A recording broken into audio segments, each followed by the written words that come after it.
Hello. Today we're going to talk about the torus, a fundamental pattern in all of reality. I have a friend here with me as well who's going to help share this with you. His name is Christopher Love. Hi, I'm Chris, also known as Yana. Today, I will be helping my angelic friend Patch to expound the wisdom of love and spirituality in relation to the toroid. Let's get down to it. The torus is a very fundamental part of nature. So fundamental, in fact, that science is now seeing that everything moves through this form in one way or another, including ourselves. Very simply, the torus is a self-organizing system that all comes together at a space of unity and expands its energy out all around itself until it returns back to that original space in the center, and will continue to do it again. In quantum physics, mathematics, and generally all forms of science, this geometry really begins to bridge the gap between understanding how sacred geometry truly is the geometry of life. This is a geometry that breathes. It has life itself. Our very own hearts are the first and best examples of a toroid. The heart is where it all starts. The energy of our hearts flow outward in a toroidal fashion and are also received in a toroidal fashion. This way, everything we send out in love, we are immediately affected by as a result. In other words, our emanation of love is a gift to yourself as much as it is a gift to the universe around you. You can look in nature to see these shapes everywhere. It's in oranges and apples. You can see it around tornadoes. The magnetic field of the Earth is a very powerful example, as well as how the atmosphere of the planet works too. Our modern scientists haven't really taken the concept of hollow Earth very seriously, even though this concept does explain a lot of fundamental theories about the Earth to which we don't really understand, despite all of our theories. Well, the idea of hollow Earth works in the exact same way as well. It demonstrates that our planet is designed from the core as a torus. The Earth is multidimensional, so we can actually have both a hot iron core as well as a 5D hollow Earth interior as well. For those who want to learn more immediately, check out Hollow Earth HD on YouTube.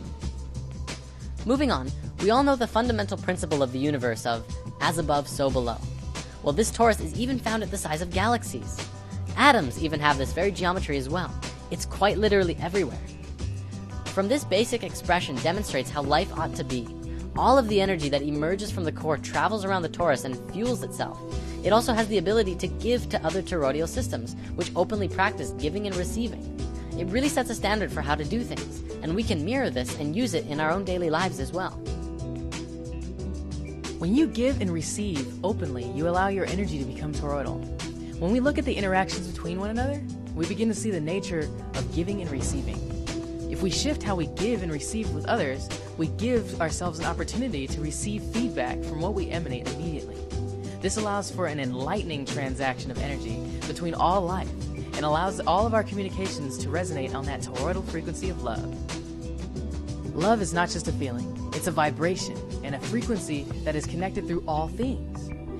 The pure vibration that emanates around one's own heart and brings things together harmoniously is through a universal vibration we call love. If you look at the flower of life in 2D, it may be a little hard to tell. However, in 3 dimensions, one can truly see that it too is a torus. The flower of life is all geometries, remember? The torus is yet another one of those creation patterns that emerged from this, or rather is this form. It's so important to understanding everything.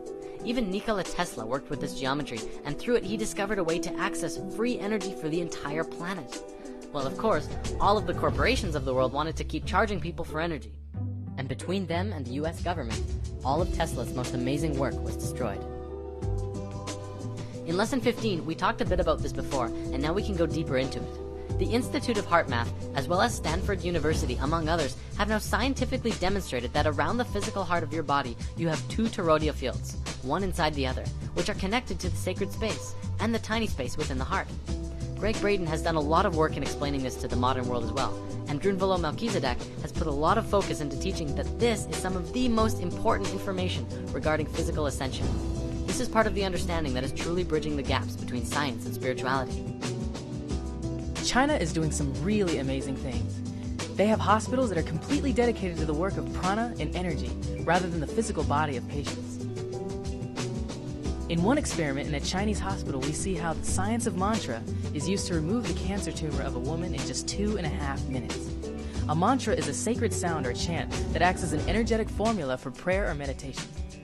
Mantras allow for us to connect to our source and emanate an audible frequency that focuses our mind to the sound and thus inwardly back to the source. When chanting from the heart, these doctors allowed themselves to focus on the reality that this woman was already being healed. In this, it allowed for the mind to bypass the normal confines of reality, as its intention toroidally flowed in and out of the source of which reality emanates itself. For everyone who has been skeptical of the idea of self-healing through intention, this video is proof that it's not just a plausible idea, but it's very, very real. We need only understand why it works and how it works. To come from a skeptical place and try, you will only see skeptical results. To come from a pure and true space, anything is possible.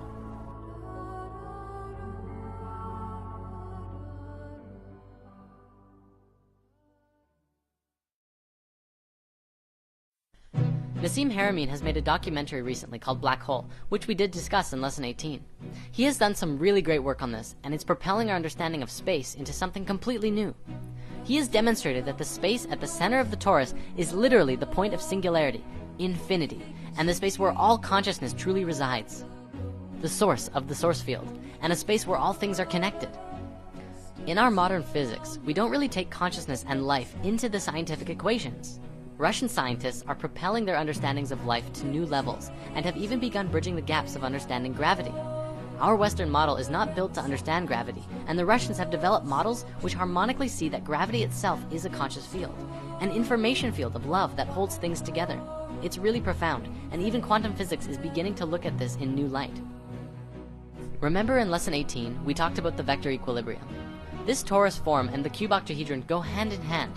It is the male and female aspects of each other, and the vector equilibrium, when put into use in science, can grant access to an infinite amount of energy through tapping into the space of unity of the source field, the 0 point, the field of consciousness that science now knows connects all things.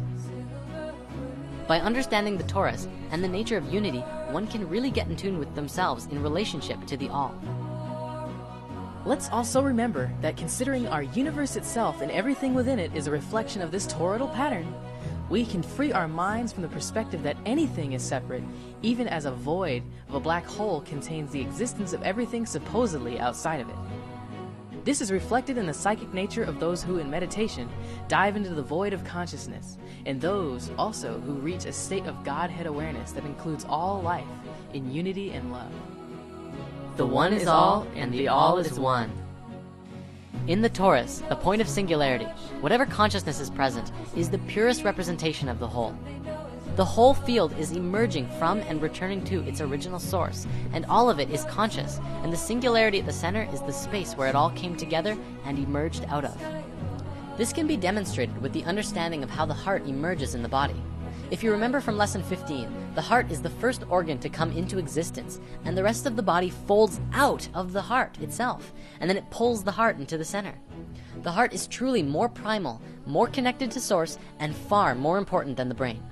The heart is the space of love, and love of all is what will get you back into the heart and out of your brain. In order to grow and become lighter energetically, we as individuals and as society must learn to understand how to really get back into the natural flow of things.